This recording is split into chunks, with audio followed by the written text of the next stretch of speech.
you wanna bet that I can get you back inside your head before the summer ends, and spread a little love. Just for a little fun, I'll make you come back to me before the rise of every sun. Baby, it's meant to be, I know you got a man, but he don't understand. You're gonna be a heartbreaker, you're such a love taker. So just suck me in and you can toss me like a cigarette, 'cause I just wanna be a bad habit, yeah.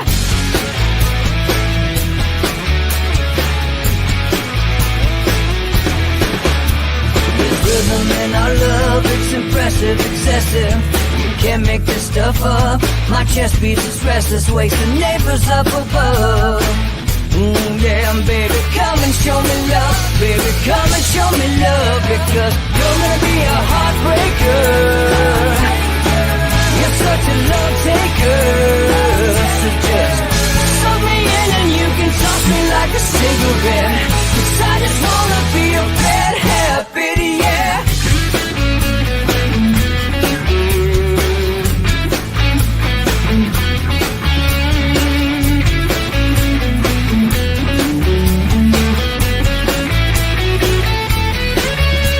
We can get on a plane and take a one-way ride, steal us away to find a place we can hide. It wouldn't take much to disappear for a night, just to give into the need and leave it all behind. 'Cause I know that you know that I know that you want me. You told me, now show me, come blow me away. 'Cause I know that you know that I know that you want me. You told me, now show me, come blow me away. You're gonna be a heartbreaker, you're such a love taker. So just suck me in and you can toss me like a cigarette, 'cause I just wanna be a bad habit, yeah. You're gonna be a heartbreaker, you're such a love taker. So just suck me in and you can toss me like a cigarette, 'cause I just wanna be a bad habit, yeah. Suck me in and you can toss me like a cigarette, 'cause I just wanna be a bad habit, yeah.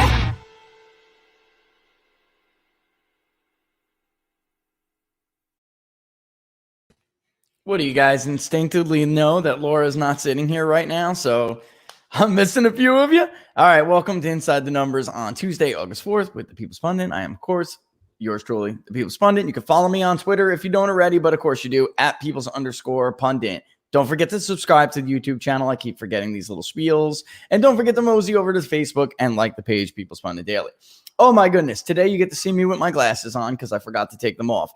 Yeah, my contacts are a little dry, so it is what it is. Bit of a glare. Let's talk about the media pushing Joe Biden not to debate. That's a big fat I told you so, right? Of course that was going to happen. I don't know why we're like shocked about this stuff when it does. If you watch Inside the Numbers, if you read PPD, none of this should be a surprise to you. Fox News is the most dishonest, fake, conservative news outlet known to man. Do you see how they're reporting this today? Of course, this was going to happen. This is a push for like this quasi-election where we don't vote on election day. The counting continues for a month like third world California, and nobody debates because they're afraid the candidate they want to win will fall down in the middle of the thing or pop an eye blood vessel or something and looking at you with dragon eyes for 2 hours while Trump laughs and giggles 4 feet away. So this is what they're trying to avoid. All right. But before, I got a great question. Somebody saw my tweet, and I got to hit this up because while I got you people listening, I got to answer this. And I will answer the other ones too in the spirit of Laura. I will make sure I answer as many as possible here. But listen, the term oversampling is becoming the bane of my existence. It is not used correctly by people on Twitter, and it's not used correctly by people in the media. It's not that a poll oversamples Democrats, which is the way you will hear it's, repeated over and over again. It is that they are overrepresented in the poll. Okay, there's a difference between oversampling and overrepresentation.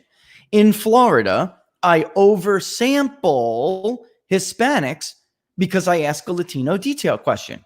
and I need more of them as their proportion of the electorate. I need more of them to be able to properly identify how each individual demographic group within the Latino detail question is going to vote. Oversampling is not the same as overrepresentation. It doesn't mean the poll, if the poll is like, look, let's take the fake Fox poll. All right. If it's 40, and I don't mean to say fake, but it's such a joke. And when you're that wrong, you should change yourself, or else you got to assume you're doing it intentionally. Right. So when you're 47% Democrat and 23% Republican, that is not that they oversampled Democrats. Democrats are overrepresented in their poll. Okay. There's a big difference. It's becoming like the bane of my existence. Oversampling is when you may need to gather more responses to accurately assess the vote, whatever it is you're researching, whether it's voting preference or hobbies, interests, whatever it is.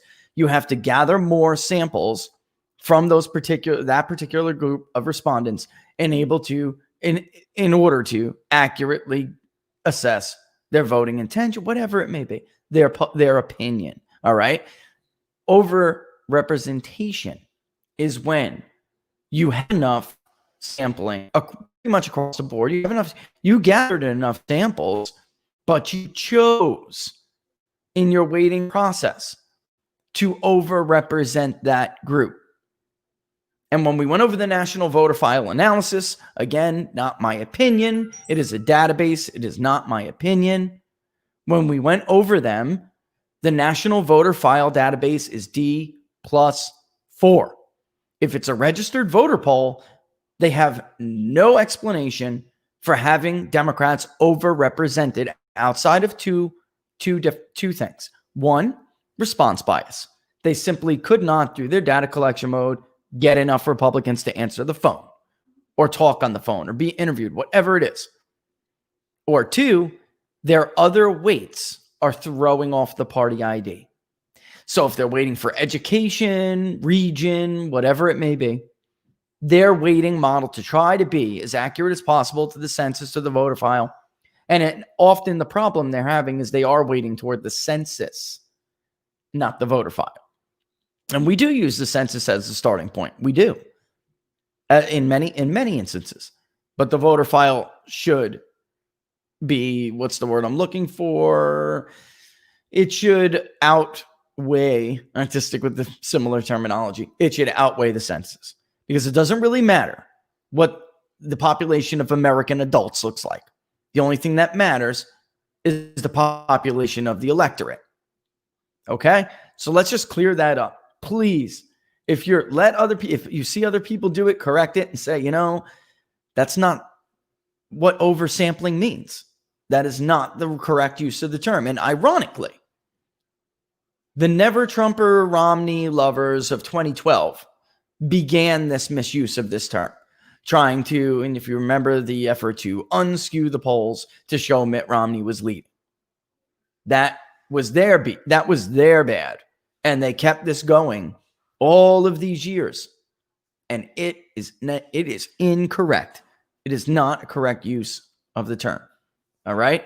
Overrepresentation is not the same as oversampling. All right, folks, you oversample. And I use Florida. It's a great example. You oversample Hispanics in Florida to be able to accurately get enough to accurately gauge the preferences of the various Latino details in the state of Florida. Hispanics break down into Mexicans, Cubans. All right. All right. So you know what? That's that for now. I'm going to kick right into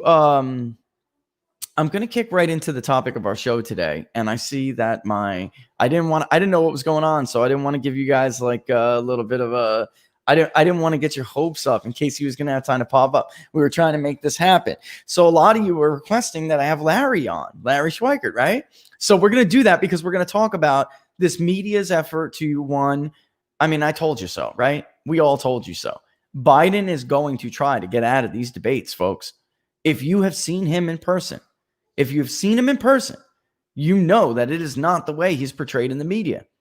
Even Democrats will tell you everybody knows Biden's cognitive mental decline is real. It is not a right-wing conspiracy. The man has slipped. He's in the early stages of something. He just forgot where he was the other day. Just the other day. As a matter of fact, let's play it before I bring on my buddy Larry. Good afternoon, everyone. Welcome to Kingswood Community Center. Actually, that's the one down I used to work. As a joke. You didn't know where we were. Anyway, it's great to be here. And yeah, that's a joke. That was not a joke. He didn't know where he was. It's not the first time. It won't be the last time. And they are terrified that he will get up on the debate stage and make some ridiculous comment that Trump mocks him into oblivion for making. Like there's been 350 million gun deaths, or what was it, 150 million gun deaths. 100 million people died from coronavirus. The country is 340 million people. If that was true, we'd be 2/3 down. But he doesn't know where he is. He doesn't know what he's saying. He believes every fake news narrative and twist that's been put out there, from all Mexicans are rapists. Donald Trump never said that, to calling for a Muslim registry. We went all over all of this the other day, to the worst of all, which is the very fine people hoax. And God forbid, he slips up, because people who have these issues, folks, when they're under pressure and under attack, they start to decline more, and it becomes like it could be bad. It could be a very bad optic situation for him. So they're not going to do it. And of course, they were going to push for him not to debate. And then the second thing is to have this quasi-election where we all just have ballots floating all over the place, no signature verification, armies of harvesters out there to bring him in. And they still are not confident on election night Joe Biden will look like the apparent winner. So they're hatching all of these schemes to keep the election going for a month. Who knows? And then eventually, the harvesters will bring enough in. So I'm going to bring in, if he's ready here, I'm going to bring in Larry Schweikert, my good buddy Larry Schweikert. All right. And we'll talk about this. And then also, this is what started you guys asking for Larry, which was the potential for the turnout falling among youth. So let's bring on Larry. Larry, there you are, my friend. How you doing? Here I am. How's it going out there out west? It's hot. I got to tell you, Rich, it's hot out here. We've had 117 days, and it's challenging at this point in the summer. But the good news is it's going to get a lot better pretty soon. Oh, thank God for that. Look, that's why I just moved, Larry. I could not take the perpetual heat anymore. I'm from up north, originally from the Northeast. And then I'll never go back there again, because that's like the dying part of the country, Larry. I'll never go back there, but I could not stay in the perpetual heat forever. I just couldn't do it. I needed some change, some seasonal changes. But look, we were talking the other day. We have seasonal change. We have tolerable. We have almost tolerable. We have really hot, and then we have 2 months of hell. So we got change. But it does get cold out there at night, doesn't it? Yeah. It was many years ago, but was out in Arizona many years ago. I remember being cold at night. Like, I was cold, right? Sure. Yeah. Okay. All right. So it's not always where I'm from. It doesn't even get cold at night. It's just hot at night. There's hot and then hotter, man, and that's it. So let's, people who watch the show, we started talking about the drop in the youth turnout, and this all ties in, Larry, because obviously if you see this reporting and then look at the New York Times article the other day, they're clearly trying to push Americans to expect that the election will not be a 1 or 2 or 3 day event. This will be weeks of counting ballots because of all the stuff we've talked about. If they were confident, Larry, would this be going on?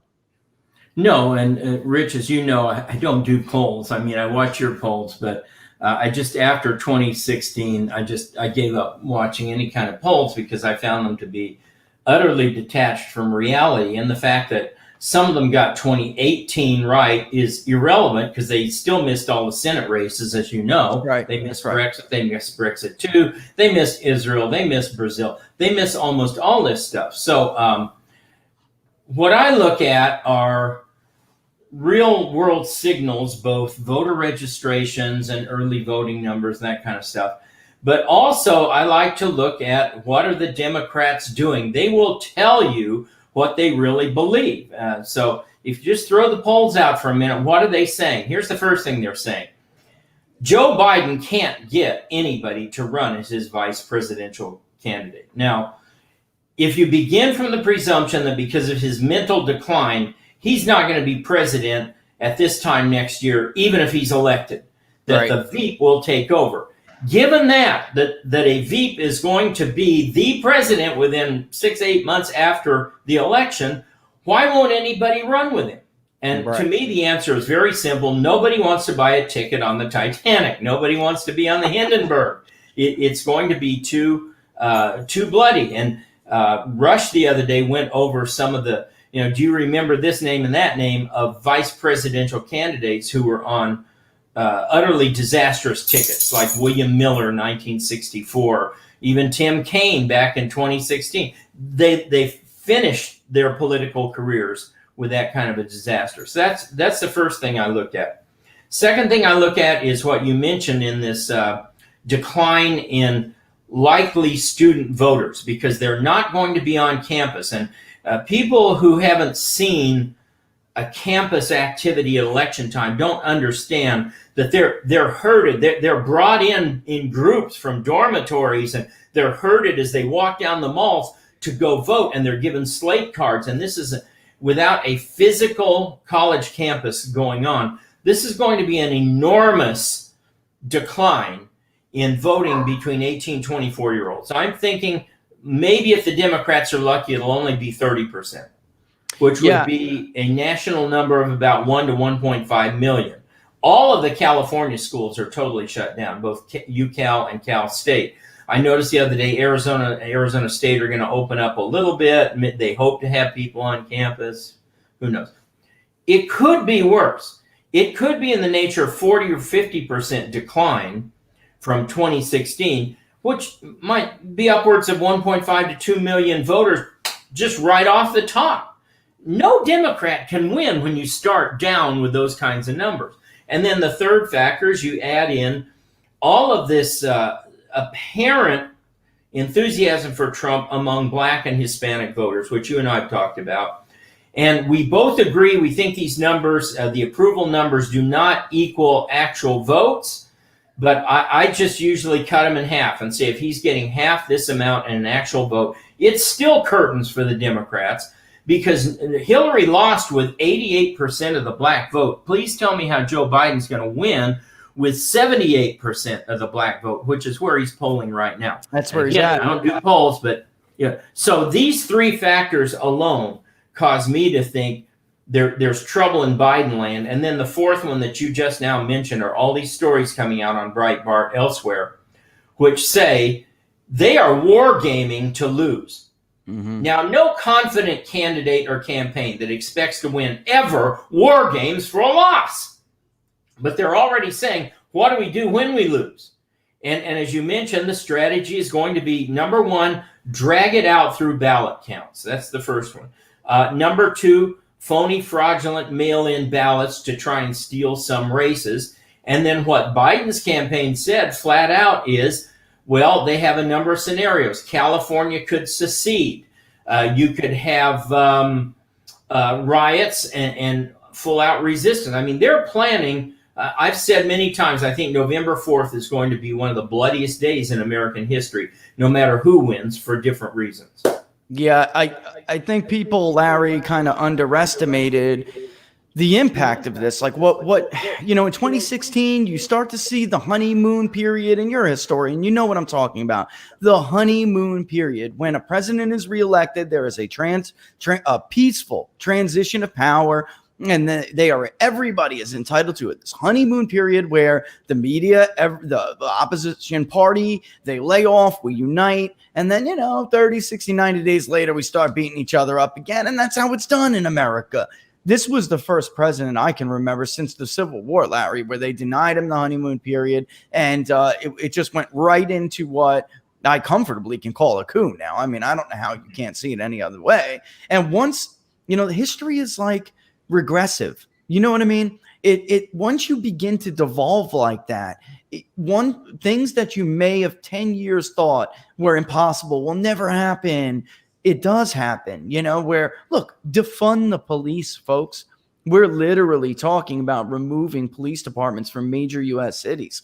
That would never have been a topic of discussion 10 or 15 years ago. And once they did that with Donald Trump's election and, John Lewis, they just had his funeral, he passed away. This is my beef with John Lewis. A lot of this stuff, that's for the public. That's not for politicians. They'll, the race baiting games and everything like that. That's for the voters. But then everybody knows after the days, when the cameras are down and the microphones are off, everybody knows what the deal is. But he took it to a new level, where you just don't respect the election result and the voter has to be sovereign.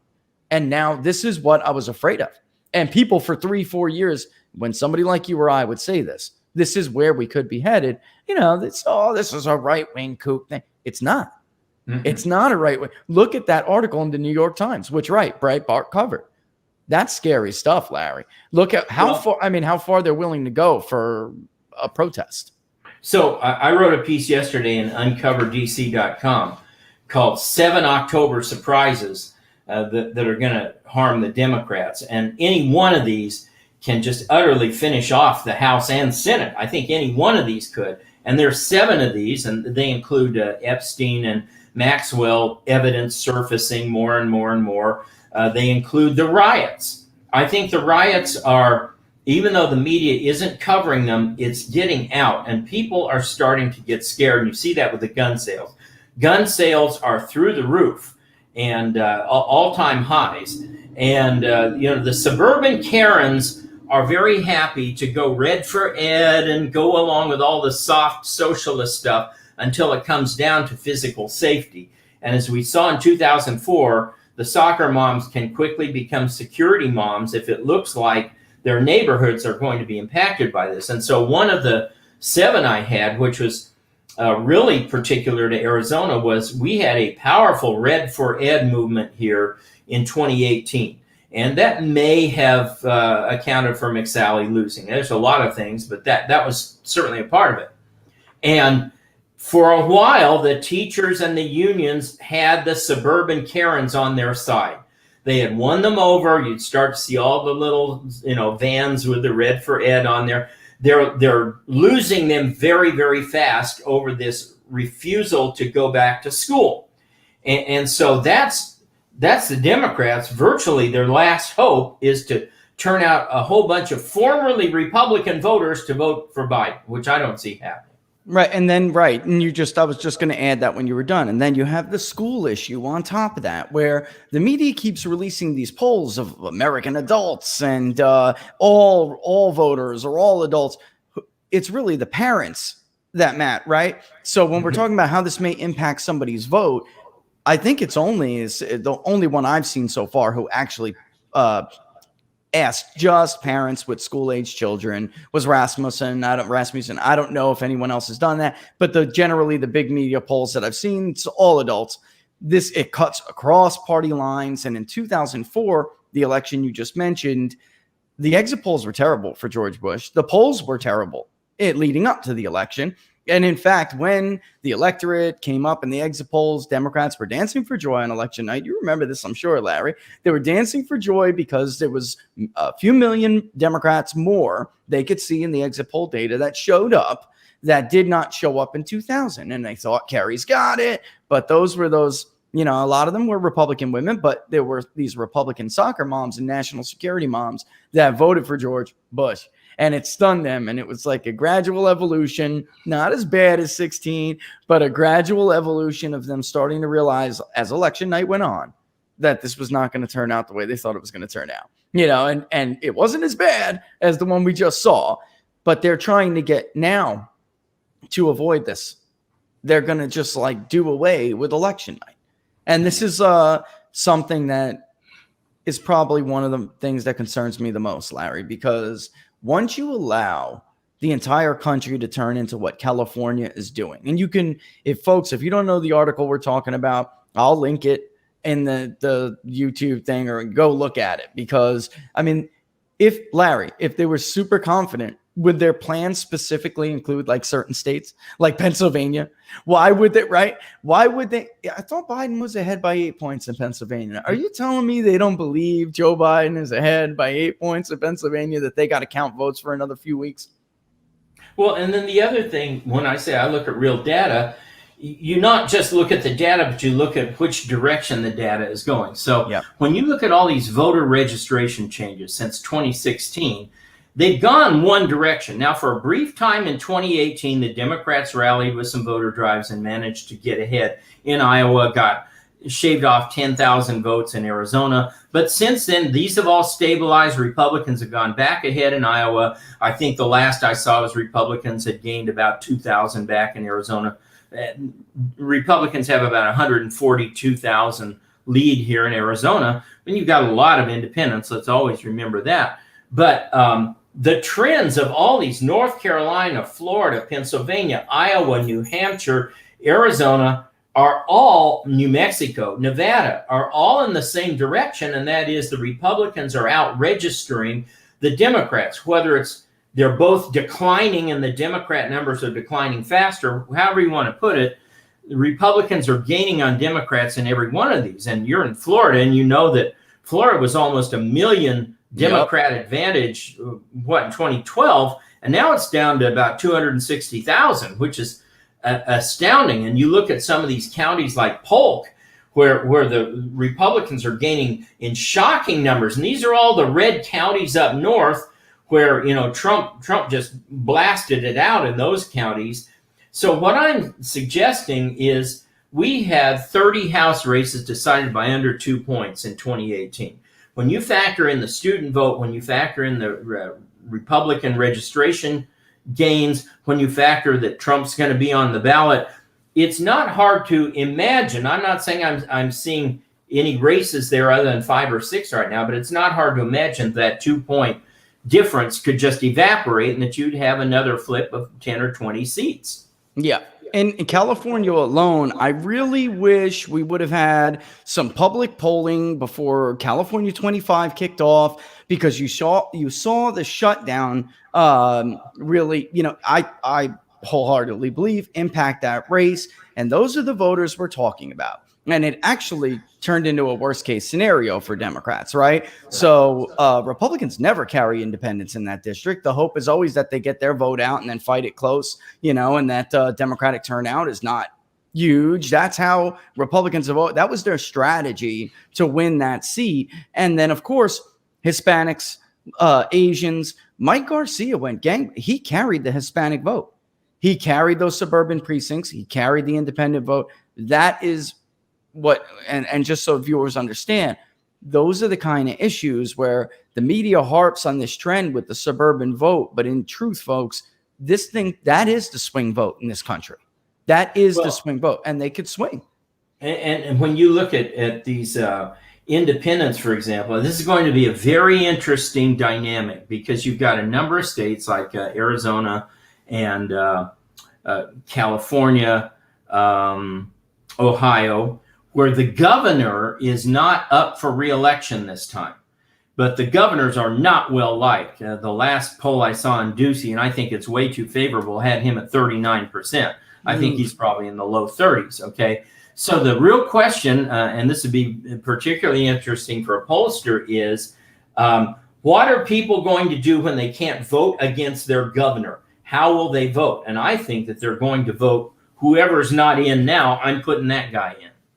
Right. And, if you remember, he was popular. So that goes to show you how some of those decisions can really hurt your standing, just because it's more than just Republican collapse when you fall that much, like somebody like Ducey. It's more than just a collapse among your base. You really ticked off a lot of people across the board, and you collapsed. This is a guy who won election. You probably know better than I. I mean, it was a double-digit win, a big double-digit win. 14 points. 14. I thought I was going to say 16. I just didn't want to blow it out of my butt. But, yeah, while McSally lost by a hair, in a hair.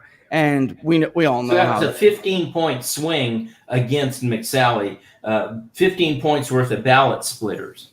Right, which is unusual for a state like that, or really since Barack Obama, any state. We saw the phenomena of ticket splitting really dwindle. And then Pennsylvania, what you were talking, the media, they harp on this suburban vote thing, and they don't tell the whole story. It doesn't matter. I'm not saying it doesn't matter, but Montgomery, Delaware, Bucks, it's true. Republicans have slipped there, but it's isn't the story really, Larry, that look at Erie County in northwestern Pennsylvania. Joe Biden on the ticket with Barack Obama carried that county by 16 points. It's not only gone, but it's trending Republican. And those are the areas where on net, while they slip in the suburbs, they still, you follow registrations closer. Are they down like what Democrats have since it's like 180 at this point, right? Something like that. But since 2016, yeah, the registration in Pennsylvania, the Republicans have gained about 85,000 net votes against 16 total. In other words, if Trump won by Pennsylvania by what, 70,000, the theory would be that today he would win by 150, something like that, 250. And that's the polling. That's the shocking result we were talking about on the phone the other day. Pennsylvania is one of the stronger ones. And I actually thought, Michigan, Pennsylvania would be harder to hold. Some of these things, and Larry will tell you this story, folks. I didn't even believe my own polling in Wisconsin. Larry believed it more than I did. I just thought I was going to be wrong. And now over the last 4 years, you look at the voter file, Larry, and Wisconsin looks so strong for Republicans. There's a big chunk of independents, but it looks like it would be the more Republican state.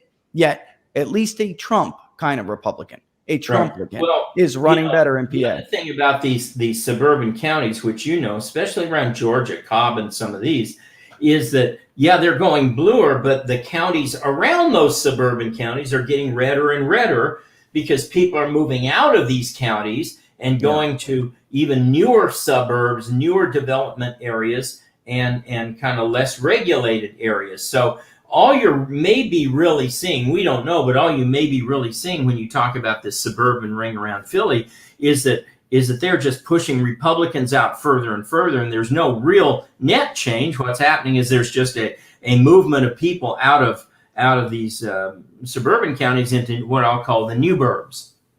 That's that's something. And of course, the media, they don't tell narratives or stories in detail. You don't get granular at all. So they never touch on that element to it. But we see that in multiple states. And in Florida, you were just talking about Polk. But then you look at other counties too, Collier County. That's what saved it for DeSantis and, counties like that. For DeSantis and Rick Scott, it used to be Hillsborough was the bellwether. The media were, 4 to 6 years behind on figuring out the new one was Pinellas. And then now even that in Monroe, they were able to lose by a little bit, not blown out, but they were able to lose it by a little bit and still hold on statewide, folks. And that's because of what Larry and I are talking about. These people have gone elsewhere. Many of them. Okay, so take Ohio, Montgomery County for years was a Democrat county, and the theory from the Republicans in Montgomery was if you just come close, you don't lose it too big. Man, if you can tie it, wow, that's great. Well, what we've seen steadily is that Montgomery has been moving redder because people have been moving out into the burbs, out of downtown Dayton, but people have been coming into the burbs from other Ohio counties. Lake and Wood are other Ohio counties where you start to see a lot of shift to Trump, for example, from counties that had voted for Obama twice. I mean, that's far cry from the 2004 Bush strategy of hammering Franklin, right? Franklin. And it's very different than it's just times change.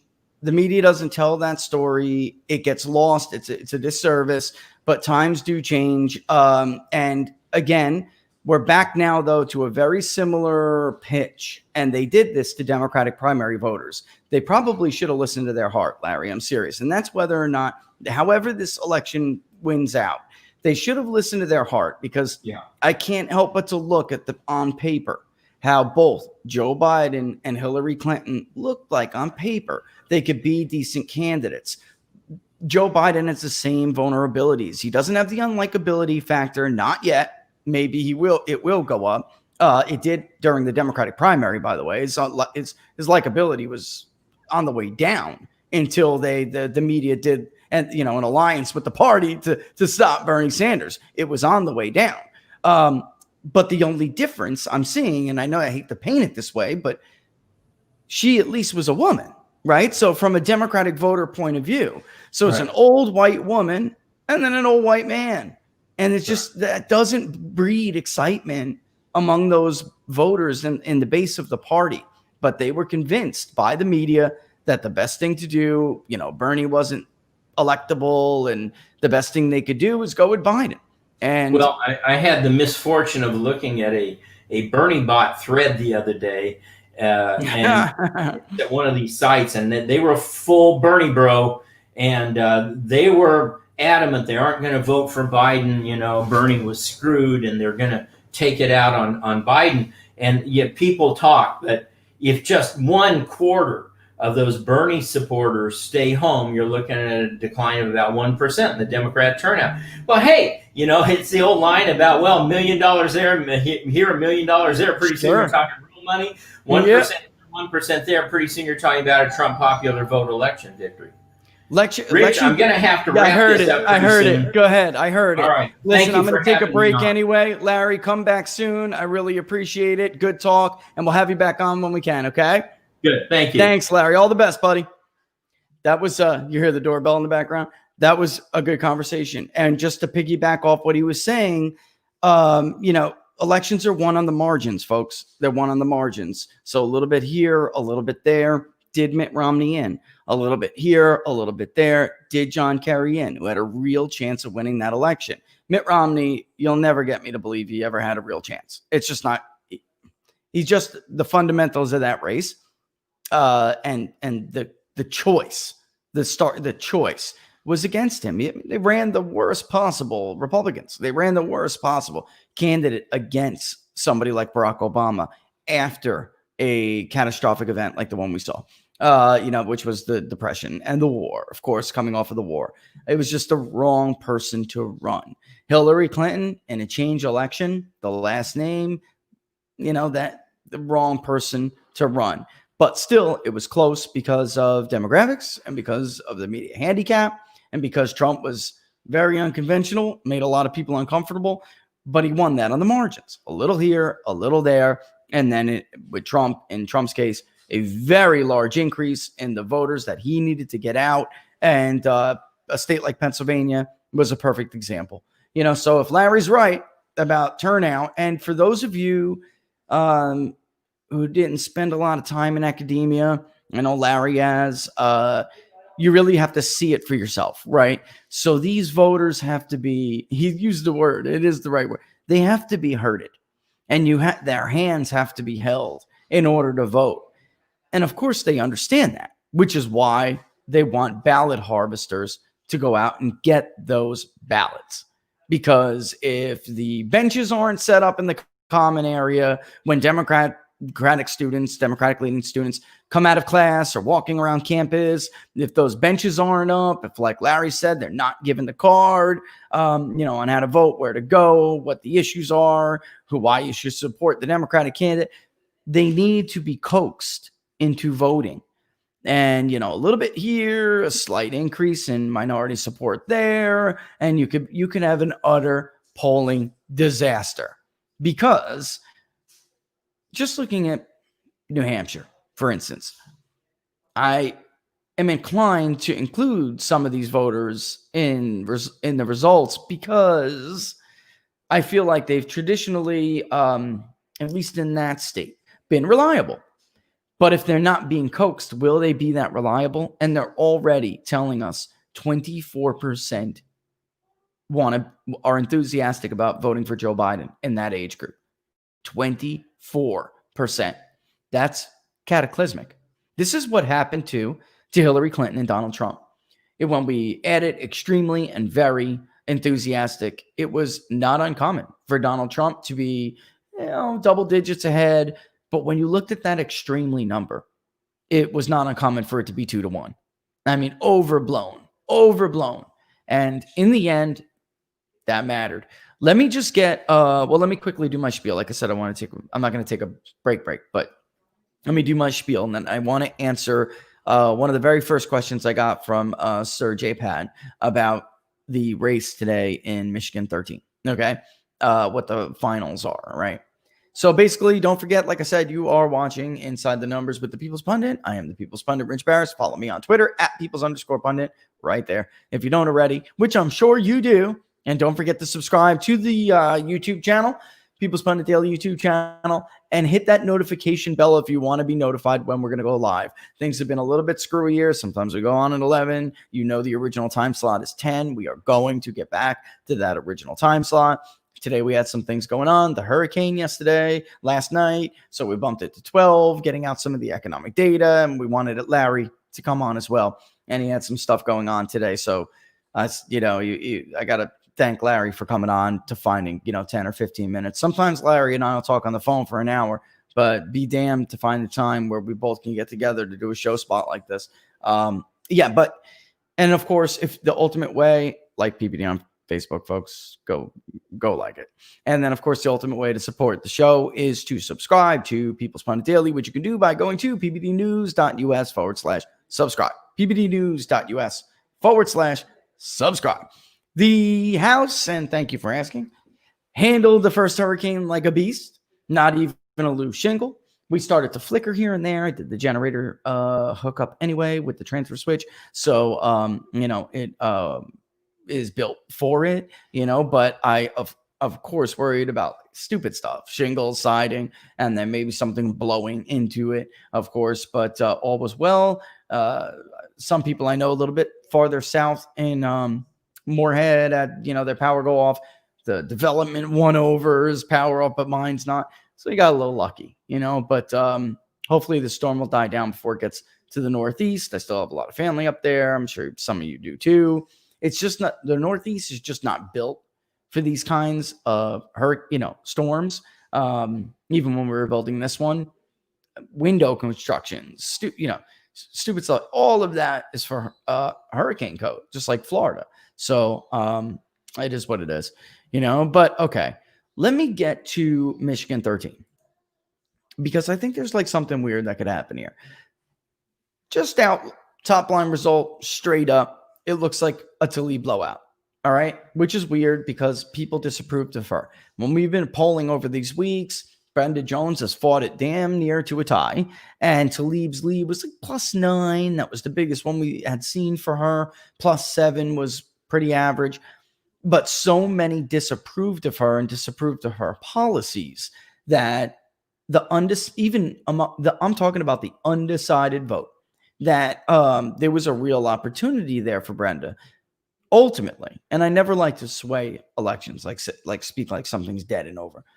Ultimately, Brenda Jones did not raise enough money. Pelosi caved and supported Tlaib. And Pelosi, typically, she is like a shadow of her former self. She used to be able to keep people in line, very strict in line, because she handled the purse strings. But a lot of the squad, whatever you want to call them, they have figured out ways around the Pelosi DNC structure, DCCC structure, and they do their own thing. And Pelosi is a politician, folks. I mean, she, like other politicians, lick their finger and put it in the air to see which way the wind blows. Brenda Jones was, the DC favorite in the first race. She quietly had the support of Pelosi in the early stages of this race, but Pelosi did nothing publicly to help her. None of the Democrats in Congress did, and they left her to try to raise money against Tlaib, who had a national war chest. And that's something it's very difficult. And Tlaib was up on TV, and incumbency matters. So if you don't, and I know it's nuts, but if you're not like extremely blue, if you're not extremely liberal, then I know some of you have a hard time comprehending how this can be. But some of them did not like Tlaib, yet still thought they didn't want to, that people don't like making a change unless they have to. They really don't. And that helped her. So ultimately, that, and then one more thing, younger voters which goes back to what I was saying about New Hampshire.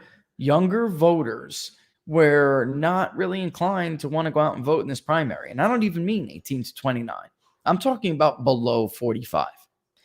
And if you are African American above the age 45 living in Michigan 13, you are much more likely to support Brenda Jones.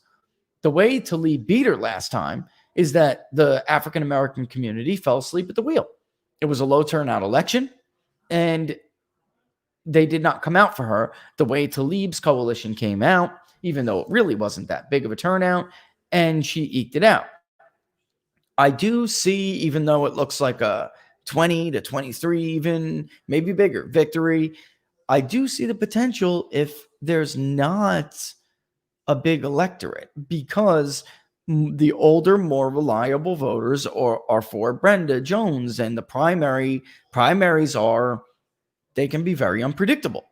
So I'm not saying it's impossible. I'm simply saying that Tlaib's coalition is more diverse. She has the white liberals and the younger minorities. Brenda Jones does not have much white support at all, and not much outside of middle-aged, older African-American support. So in a diverse district like that, it's 55% African-American, it is. But there's, like I said before, it's winning elections are about piecing together coalitions. And she would need a big turnout among, just older African-Americans. She would need that. And if she would have had money, she could have beaten Tlaib. I'm telling you. I've shared the polling data with you. She just didn't. You still ultimately in this country need money to win elections. And people didn't back her. The money went to Tlaib. The grassroots money, that spooked Pelosi because she's a politician and a coward. And she did what was politically expedient to her. All right. So that's how it went for Brenda Jones. All right. Let's see if I can. And again, yeah, Mitt Romney, going back to that earlier discussion, Mitt Romney was a loser. He was always a loser. And, if you guys are real avid political followers, you may remember the articles from Sean Trendy at Real Clear Politics after 2012 called The Case of the Missing White Voter. It wasn't so much specific states that he was talking about in that analysis. It was the demographic that he was talking about in that analysis. And that was the path forward for the Republican Party, as a national party in the Electoral College and elsewhere. The Northeast is dying. It's economically everything, basically the depressed part of the country. The Midwest was on its way down until Donald Trump was elected. That's just a fact, right? And that was the opportunity for the Republican Party to seize ground. You may notice in 2018, when they lost the House, they gained 3 House seats to offset some of those losses. 1 was in Pennsylvania, 2 were in the state of Minnesota. So what does that tell you? That's all really you need to know. Traditionally, Republican states gave up some gains, even states that were able to push back the Democratic surge at the statewide level, like Florida. Eliana Rose Latham, she was an incumbent. That shows you the power of the incumbency. But Florida 27 should never really have been that Republican. They just loved her there. And once she retired, that was really always going to be a difficult seat for them to keep. But you saw even Carlos Rubello, other ones, a very difficult time, right? But in those states, Sean was citing, which now, of course, everybody pre-Trump, it was a consensus that this is the way forward for the Republican Party, a more populist working class message. Donald Trump comes around, delivers that more populist working class message. And of course, everybody's got a different take on where the future of the party lies. It's very dishonest. It's extremely dishonest. I mean, the very same people who helped push that argument and push it into conventional wisdom now, or I don't want to use that word, but widely held belief. Now even they, because they're, whatever you want to call it, never Trump, whatever you want to call it, they have basically betrayed their own conscience and intelligence. It's truly something to watch in the Trump era. It really is. But with Larry, one more thing before we move on. There was one other point I wanted to say with something Larry said. I wanted to drive home.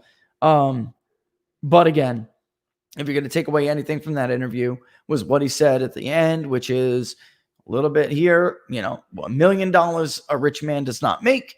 But if you get $1 million here and $1 million there and $1 million, you start talking about a lot of money. And that's the same principle with elections. All right. But yeah, they do. The younger voters, they really do need their hands held through it. And that's why I still think I do have all of it loaded up. I do. Now, think about the risk all of that does really, forget about polls.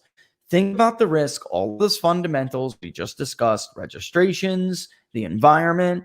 Think about all of those threats to the Democratic Party's success in November that we just discussed. And then remember the 3 reasons these vote by mail schemes are different than prior. One, of course, everybody gets a ballot. Doesn't matter if you hold those young voters' hands. Those ballot requests are still going to go out. If they're not there to hold their hands, maybe somebody else will. And it wouldn't matter because there's no signature verification required anymore. Signature, signed ballot. New York Times just did an article about New York again, which is a catastrophe. We spoke about it last week.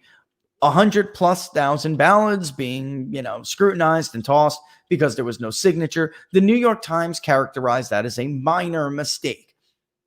A minor mistake. It's not a mistake at all, though. They just can't. That's very revealing. But in truth, it's not a mistake. They're intentionally removing these verification procedures because they don't want to have to prove that student Johnny Smith actually requested and filled out that ballot. Johnny Smith's not going to classes in person. So Johnny Smith may be difficult to reach. And maybe Johnny Smith won't give a damn about Joe Biden winning the election. Not enough anyway to stop hitting the bong and go vote. So that's why we need the ballot harvesters to go out and get them. So the first 2, each one of these 3 elements is really dependent on the one that came before, right? Doesn't matter if there are no signature verification procedures in place if everyone doesn't get a ballot. Well, that's the point of step 1. It doesn't really matter if there's no verification procedures, if there's not an army of ballot harvesters to go out and get them. That taxpayer funded, by the way. And to all the people who, ran through their usual smears on Twitter last week when we went over this, Nevada just raced it through the chamber. They just raced it through. Of course, this was going to happen. And the only conclusion, of course, is there is no innocent explanation. They are aware of these threats, these problems, these challenges. They don't believe the crap that they feed you on cable news and network news. They don't believe it themselves. So they need a backup. And the New York Times is not exactly a right-wing organization, a right-wing publication. They are coming up with these post-election plans. Read it yourself. Obviously, the people he's speaking with have a hunch Trump is going to be leading in Pennsylvania on election night. Clearly, they believe that. Otherwise, they wouldn't have told him what they told him. They're going to need a week to change that. They're going to need a week to pull a young Kim on him. For those who don't know what I'm talking about. Freshman congresswoman running out in California. Young Kim won that election. She was up by 3.5 points on election night. She became the first candidate to win and be declared a winner, go to D.C., be sworn in as a freshman congresswoman, only to have weeks later ballot harvesters drip enough ballots into the count to overturn the election. That has never happened before.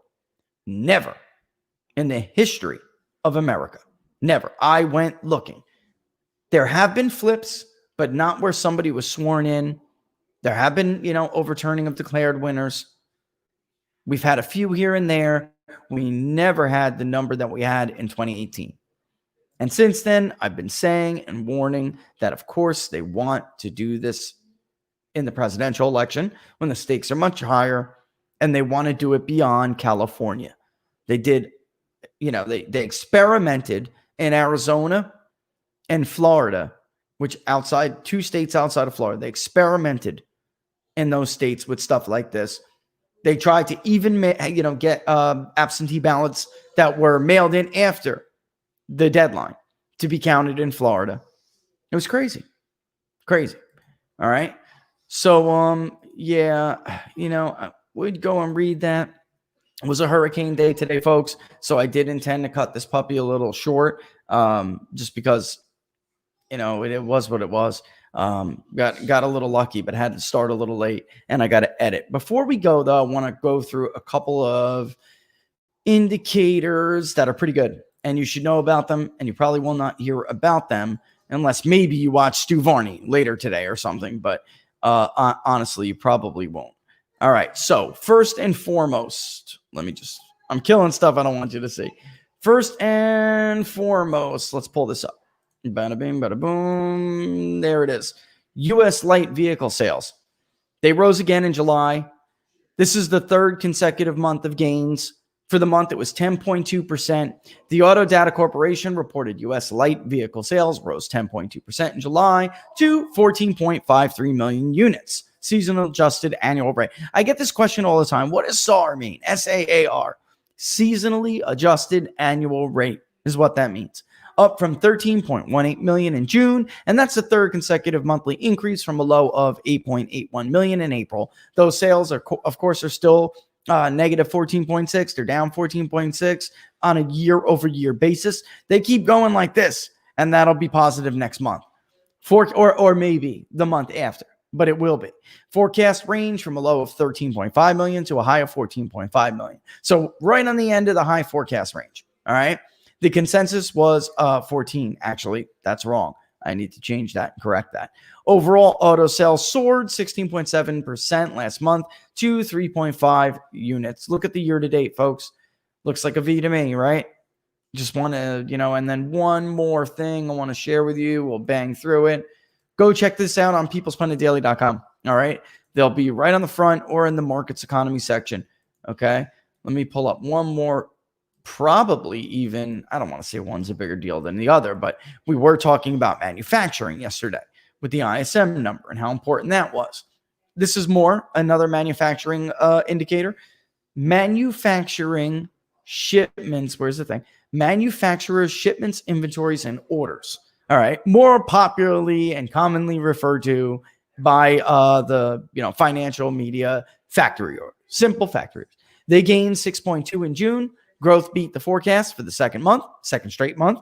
All right. And the Census Bureau reported new orders for manufactured goods beat the forecast, rising by 25.5 billion, which, of course, like I said, 6.2% to 437.2 billion. Why do I care? Because the ISM and other manufacturing indicators, the regional Federal Reserve numbers, and even the subcomponent of the Federal Reserve, which is real data. The other ones are surveys, like glorified economic polls. All right. Real data comes from the Fed, who does the industrial production number on manufacturing, and then the Commerce Department or the Census Bureau, which is a sub agency in the Commerce Department. All right. And the Bureau of Economic Analysis, et cetera, et cetera. But you got to see, when you see the regional numbers start to go up and you see the ISM numbers start to go up, you got to see some hard data to back that up. You just have to. And this is where we're getting. So this is it's nice to see the hard data following the surveys that are essentially market movers that are more, panel-based surveys. All right. That followed a downwardly revised, but still greater than expected, 7.7% gain in May. Forecasts were for a low of 3.5% to a high of 7.5%. And the consensus was 5.2%. So it beat the consensus a hair. But this is a big deal. Again, we're going to the 1 year again. Not quite the steep V we've seen in housing, but housing's going to lead the recovery. I think Yoon is right at the National Association of Realtors. I think Yoon is right. Housing looks like it was already set to pop anyway before the coronavirus mitigation efforts destroyed the economy. So it was that was set to pop. So it only stands to reason that it would lead as it came. It was like that fourth cylinder during the Trump boom that was not firing at full pace. And now it was about to pre this. And we're actually even starting to see some of these other indicators exceed pre-pandemic levels. So in June, new orders for manufactured durable goods or manufacturing goods built to last 3 years or more, think appliances, refrigerators, washers, dryers, planes, auto, they rose 14.6 billion or 7.6 to 207.2 billion. That's the second straight month of gains and up from the initially reported 7.3% gain following a 15% rise. All right. A big deal. It's good to see the hard data following the panel surveys because that's really what they are. Glorified panel surveys. All right. A word before we go here about this thing with Biden. And I was mocking earlier, but look at this. And this is, can we get the hat tip? There it is. Reagan Battalion on Twitter. Oliver Darcy, who kudos to Tom Bevan for calling out from Real Clear Politics. He called out Oliver Darcy from CNN. It's always a right-wing conspiracy, folks, until it actually happens. This is the New York Times. Elizabeth Drew. Let's scrap the presidential debates. CNN. Political analyst makes plea for Biden not to debate. Biden better walk back any offers to debate Trump. Newsweek. Supporters urge Joe Biden not to debate Trump. Applaud hosts for canceling over COVID-19 concerns. Okay? That's how they're going to try to do this to give Biden some cover. You'll see probably people in the media themselves, giving him the out by basically saying, he doesn't have to because we're not going to do it. We're not even going to offer to jointly host this debate. And where is that thing from Bevan? I'd actually like to show that because this is what you have to do with these people. They're so two-faced that they're actually okay with trying to say one thing that's totally different from the other thing one day to another. So here is Oliver Darcy on CNN. Right-wing media focuses on imaginary controversy, in quotes, suggesting Biden won't debate Trump. And now that was August 4th. And now here we are. His own network, political analyst, which I just showed you, makes plea for Biden not to debate Trump. And Tom Bevan, good for him. Kudos. Said just how dishonest is CNN and Oliver Darcy? This dishonest. Good for him to do that. So I'm not really sure why we would expect their supposed data-driven journalism covering the election to not have the same level of dishonesty and political bias and perversion. I think we're just in that era, which is sad to say, but true. There was always a political spin, but you didn't touch the financial news. There was always political spin, but you didn't pressure your pollsters. It's over. It's dead. That era is over. It's sad, but it's clear. They could say one thing one day and a completely different thing the other. There is no media anymore. That's absolutely right. Before I go, okay, I want to, and I've done this on Twitter before, when you see crap like that, or you see the media ginning stuff up, like covering something that never happened but could cause racial riots and violence, like hands up, don't shoot, for instance, this is what we will call them. This is what you will tweet if you could help me out. Big media hate machine. We have called it this for years at PPD. It's starting to catch on. And I don't know about on yours. Let me know later on tomorrow's show. It's actually starting to self-populate. And so is Media Handicap on Twitter. We're getting there. Keep pushing the term because it's not a bias anymore. They're a force for hatred. And that's the appropriate tag for them. Big media hate machine. All right. I just want to give a big fat I told you so to all the people who did not say that Biden was not going to try. They were not going to try to get Biden to duck this debate. Of course they were going to. And we will talk more about this tomorrow, among other things on the show. But again, don't forget to subscribe to the YouTube channel, People's Pundit Daily, before you go. Like the page on Facebook. And the ultimate way to support the show is to subscribe to PBD, which you could do by going to the short link, pbdnews.us/subscribe.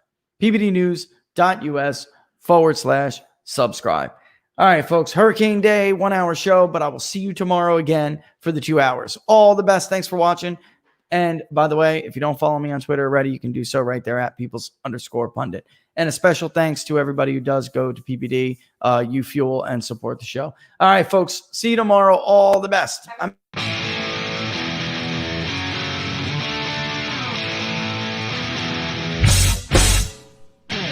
much you wanna bet that I can get you back inside your head before the summer ends and spread a little love. Just for a little fun, I'll make you come back to me before the rise of every sun. Baby, it's meant to be, I know you got a man, but he don't understand. You're gonna be a heartbreaker, you're such a love taker, so just suck me in and you can toss me like a cigarette, 'cause I just wanna be a bad habit, yeah.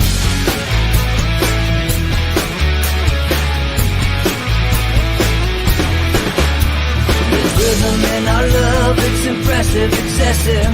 You can't make this stuff up. My chest beats, it's restless, wakes the neighbors up above.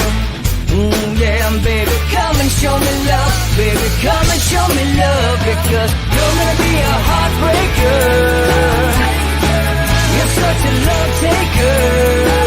So just suck me in and you can toss me like a cigarette, 'cause I just wanna be a bad habit, yeah.